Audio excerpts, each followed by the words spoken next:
नमस्कार दर्शक बंधु मु दिव्य आपण स्वागत जनाऊँ आज आउ एक नुआ भिडियो को। तेज दर्शक बंधु दशम श्रेणी रेजल्ट को अपेक्षा करिथिया पिलामानक पई फाइनाली आसी जाइए खुशीर खबर। तेबे आज संध्या 6टा बेले सेमानकर रेजल्ट आसवा जाउची। तेबे रेजल्ट टी सेमाने केमिति चेक करिवे, निजर रेजल्ट टी केमिति जानि पारिबे, आसंतु आज भिडियो माध्यम रे आलोचना करिबा एवं आपण मानक गोटे डेमो सहकारे बुझेई देबी जे आपण माने निजर रेजल्ट को केमिति निज मोबाइल रे चेक करिवे। तेबे आसंतु स्टेप बाय स्टेप आलोचना करिबा जे आपण माने निजर दशम श्रेणी रेजल्ट को आपण माने केमिति देखिबे। जदि भी आपण मानकर रोल नंबर मने नाही, केवल आपण माने नाम टी को सर्च करी आपण माने किभଳି भाबरे निजर रेजल्ट टी को देखि पारिबे से विषय रे मध्ये जानिबा। तेबे देखंतु केमिति देखिए मैट्रिक परीक्षा फल चलंतु जानिबा।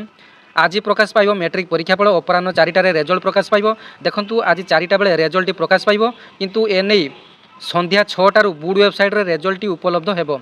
तेबे आपण माने 4टा बेले व्यस्त हेबे नाही, 6टा बेले आपण मानकर साइट रे मार्क टी अपलोड हे जिवो। तेबे 4टा बेले रिजल्ट प्रकाश पाइथिले मध्य 6टा बेले को आपण मानकर साइट रे उपलब्ध हेबो। तेबे देखंतु केमिति आपण माने रिजल्ट देखिबे।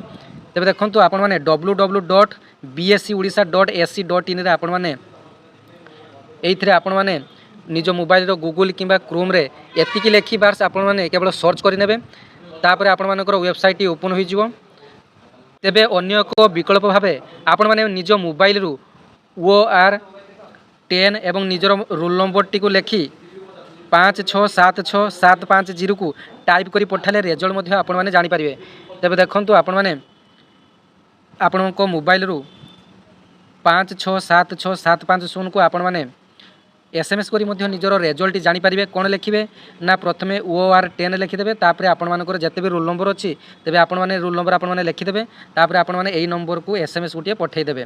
तेबे एईटा आपण माने केते बेले करिवे ना 6टा बेले जते बेले आपण मानकर रेजल्ट साइट रे प्रकाश पाइबो सेते बेले आपण माने SMS टी पठेई पारिबे। आपण मानकर सीधा सळक भाबरे आपण माने रेजल्ट देखि पारिबे। किंतु आपण माने निज मोबाइल रो गूगल किंबा क्रोम रे www.bscodisa.ac.in रे आपण माने जाई सर्च ऑप्शन में क्लिक करने। देखंतु BSc ओडिसा रो ऑफिशियल वेबसाइट आसी गला। आपण माने जस्ट एतरे क्लिक करने। तेबे देखंतु जते बेले रिजल्ट पब्लिश होबो सेते बेले आपण मानकर जोंठी एटी देखंतु नोटिफिकेशन बटन टी अछि, एटी आपण मानकर देखंतु गुटे राइट साइड रो लेफ्ट साइड के आपण मानकर लेखाटी जाउची। तेबे एथरे जो न्यू ऑप्शन टी रहिची, तेबे एटी आपण मानकर जते बेले रिजल्ट प्रकाश पाइबो एटी आपण मानकर BSc ओडिसा रो रिजल्ट आपण मानकर एटी आसबे। जो न्यू ऑप्शन रे आपण माने क्लिक करनेबे, डायरेक्ट आपण मानकर साइट टी ओपन हे जिवो। तेबे जदि आपण मानकर रोल नंबर टी मने न थाई तेबे आपण माने केवल निज नाम को टाइप करी आपण माने मध्ये रिजल्ट देखि पारिबे। देखंतु केमिति रिजल्ट देखि पारिबे, एईटा आपण मानक पई सबुठारु सुविधा उपाय। तेबे देखंतु आपण माने निज मोबाइल रो गूगल किंबा क्रोम रे केवल इंडिया रिजल्ट्स लेखि आपण माने क्लिक करनेबे। सर्च ऑप्शन रे जते क्लिक कले देखंतु इंडिया रिजल्ट्स रो ऑफिशियल वेबसाइट टी आसी गला। तेबे एईटा रे आपण माने क्लिक करनेबे। तेबे देखंतु जते आपण मानकर क्लिक कले एठारे सब प्रकार आपण मानकर स्टेट रो नाम आसी गला एवं केंद्र शासित अंचल रो ना आसीला। तेबे आपण माने ओडिसा टी को आपण माने एठारे चूज करनेबे। देखंतु ओडिसा जते चूज करले देखंतु जते आपण माने इंडिया रिजल्ट लेकि सर्च कले तापरे ओडिसा आसीला।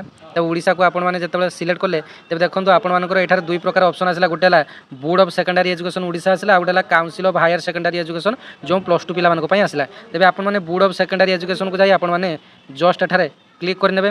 देखंतु आपण माने क्लिक कर साला परे देखंतु आपण मानकर एठारे एमिति एक शो करिवो। तापरे आपण मानकर एमिति एक साइट टी ओपन हेजो जोंतरे आपण माने निजर रोल नंबर दे आपण माने गो ऑप्शन रे क्लिक करिवे, नचेत आपण माने केवल निजर नाम टी दे गो ऑप्शन रे क्लिक करिवे। जते बेले आपण माने निजर नाम टी दे गो ऑप्शन रे क्लिक करिवे सेते बेले ऑल ओडिसा रो जते जण पिलांकर आपणको नाम सहित मैच होतबो तेबे सेते जण पिलांकर आपणकर नाम अनुसार आसी जिवो। तेबे आपण मानको सेठारे लक्ष्य करिया पई पड़िबो जे आपण मानकर बापा ना एवं रोल नंबर मध्य सेठारे थिबो। तेबे आपण माने निजर मार्क टी को देखि नेबे एवं स्कूल रो नाम आपण मानकर सब किछि थिबो। जेतेबेले आपण मानकर साइट टी ओपन हे जिवो ए समस्त साइट आपण मानकर ए साइट रो अपलोड हे जिवो।